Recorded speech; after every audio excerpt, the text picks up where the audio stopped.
Are you ready for some ink swatching? Hi, I'm Irene, and today is the day I share these 3 boxed sets of 15 milliliter bottles. They're from the Pilot Iroshizuku line of fountain pen inks. I don't know if these assortments are the only ones available in this form, but they are all that I've seen listed on Amazon. I understand the Iroshizuku line has at least 24 colors in total, so having a selection of 9 to play with here is pretty exciting. They were generously gifted to me last holiday season. For those who are watching this channel for the first time, here's a friendly heads up. I'm going to be talking about stuff. Some of it will be related to the topic on hand, and some of it will not. The more you know and all that. If you weren't around during the 90s, The More You Know was a series of public service announcements on TV. They were presented by public figures and celebrities. Whatever happened to those? Are they still doing them? I remember they had great positive messages, but I can't point out any specific ones. I do recall that Conan O'Brien did a series of parodies, though. They were pretty funny, but that might be a case of rose-colored glasses. I mean, I've been a Conan fan for decades, from several late-night talk shows to the travel series Conan Without Borders, and now the podcast, Conan O'Brien Needs a Friend. That last involves several people around a large table with mounted microphones, scattered coffee tumblers, note papers, and writing instruments, none of which look like fountain pens. Oh, the heartbreak. Conan O'Brien needs a Twisby. For this session, I used 2 brands of fountain pen-friendly paper, Clairefontaine's Triomphe and Tomoe River. All of the swatches and sample writings were done with a Kakimori brass dipping nib. I figured that would provide fair and consistent demonstrations for each color. I had considered starting a new page in my Tomoe River notebook, but I really didn't want to waste any of it, so I simply picked up where I'd left off from a previous swatching. Waste not, want not. Speaking of frugality, I have a question. Does anybody else think that second-day spaghetti is best spaghetti? This is coming from someone pretty late to this discovery. Maybe that's because growing up with 7 siblings meant there were rarely, if ever, leftovers. In fact, I recall hearing the phrase, "Are you going to finish that?" on the regular. So the first time producer Mike reheated the previous evening's spaghetti and bolognese in a frying pan, I was kind of bowled over. As you may have guessed, I just had some of last night's leftovers for lunch, and it was yummy. It makes sense. I mean, I already knew that second-day rice is best for fried rice, and I didn't even need to see the movie God of Cookery to learn that. Because for a few years, I was fortunate enough to work in food service with Tomoko. She was an older Japanese woman who made the best fried rice I've ever had, using the previous day's leftovers. Fried chicken, ham, Polish sausage, bacon, and rice. It helped that the fried chicken we made there was pretty amazing to begin with. Of the 9 colors demonstrated in this session, 5 are shades of blue. Sheesh. You'd think if they were going to discontinue a color, it would be one of those rather than the fantastic Inaho. No, that one isn't shown here. And yes, I am biased. There are enough azures, skies, and oceans, but not enough rice ears, or as I like to call them, dirty, filthy golds. But back to God of Cookery. It's one of Chinese filmmaker Stephen Chow's early movies. While Shaolin soccer and Kung Fu hustle have some popularity here in the US, God of Cookery is a lesser known gem. Back in the late 90s, I caught the last half of it on some international channel I'd stumbled upon on cable TV. It was goofy and wacky, and I just had to see the rest of it. Eventually, I found and purchased it somewhere, but not before calling around and getting the same response from pretty much everyone I spoke to. Do you have God of Cookery? God of Cookery? Yes, God of Cookery. God of Cookery? Yes, God of Cookery. God of Cookery? Fuyugaki, aka Winter Persimmon, and Amairo, aka Sky Blue, stand out as the brightest colors in this collection. Although my mother occasionally ate raw persimmon fruit, there are apparently plenty of ways to prepare and enjoy them. My own first-hand persimmon experience is limited, but I understand it's popular in a number of Asian countries. In fact, it's the national fruit of Japan, and even its leaves are used for making tea. Here in the US, people in the know use them to make jam, pudding, muffins, cookies, cakes, pies, and salads. Who knew? Not me. The one time I tried a persimmon, it was hard and not sweet at all.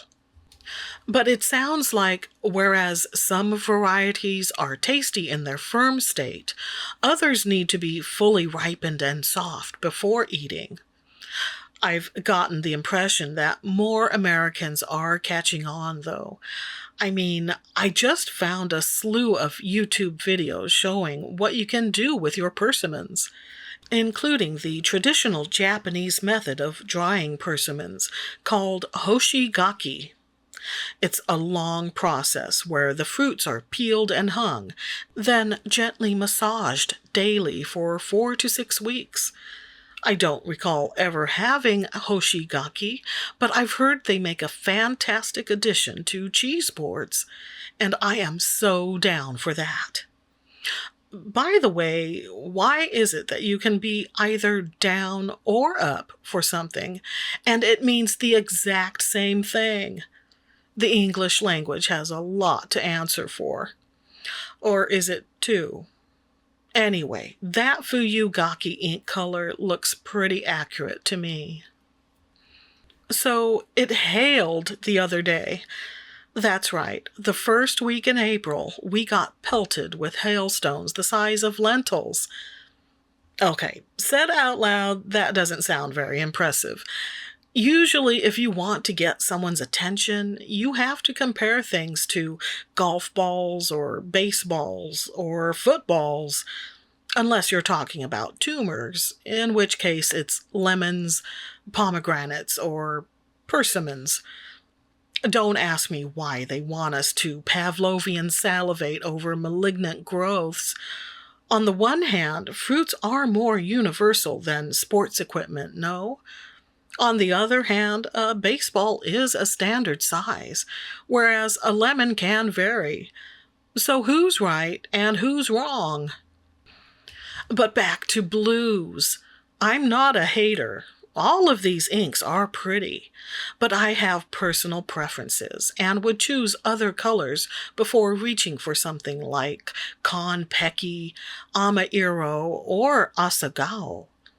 The reasons are varied, and I've talked about them before, so I'll just say that I actually find both Tsukiyo and Shinkai very attractive. That last translates to deep sea, and it reminds me of a Japanese song called Umi Yuki, or Ocean Snow. It's a sad song of unrequited love in the enka style. Enka uses traditional Japanese vocalizing with a more modern music style, and was most popular in post-war Japan during the 50s, 60s, and 70s.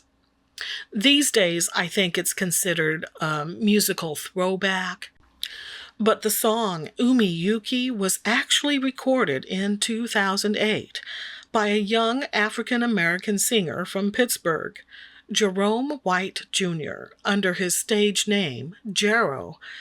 It's a lovely song that launched his popularity in Japan, not least of all for refreshing the genre with a contemporary approach.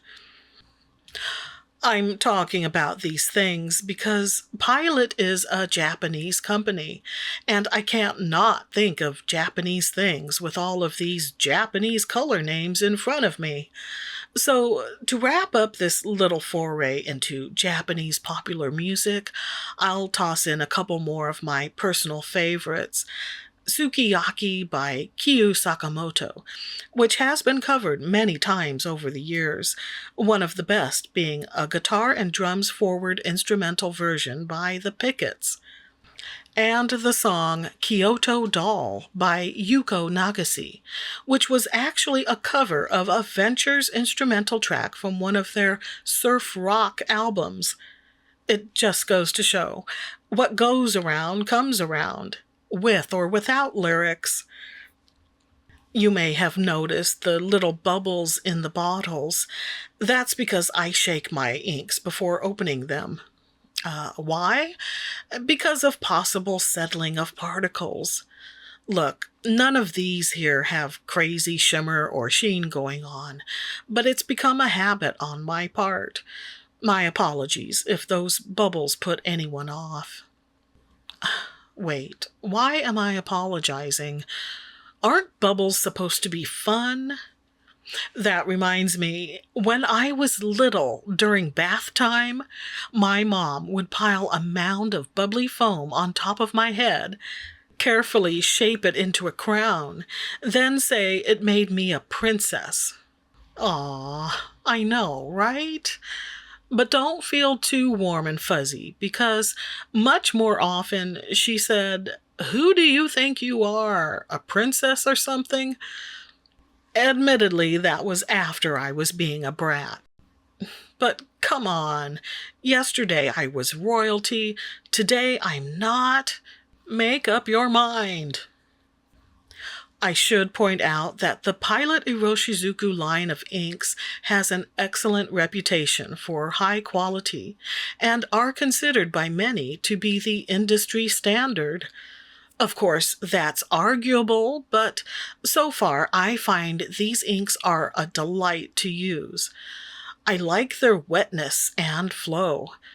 Really, at the moment, I can't come up with anything to complain about. Unless it's to say, bring back Inaho. That was a lot of swatchery. Lot of swatchery? Yes, lot of swatchery. Because these are the most inks I've ever shown in one sitting. And yes, it totally irks me that if I'd only omitted the header, I could have fit them all on one sheet. I'm happy to share this, and I'm going to take this moment to say thank you to Jasmine for gifting me these wonderful inks. Also, thank you to the viewers for watching, liking, sharing, and subscribing. If I'm slow to acknowledge a comment, please know that I very much look forward to your feedback and reading about your experiences.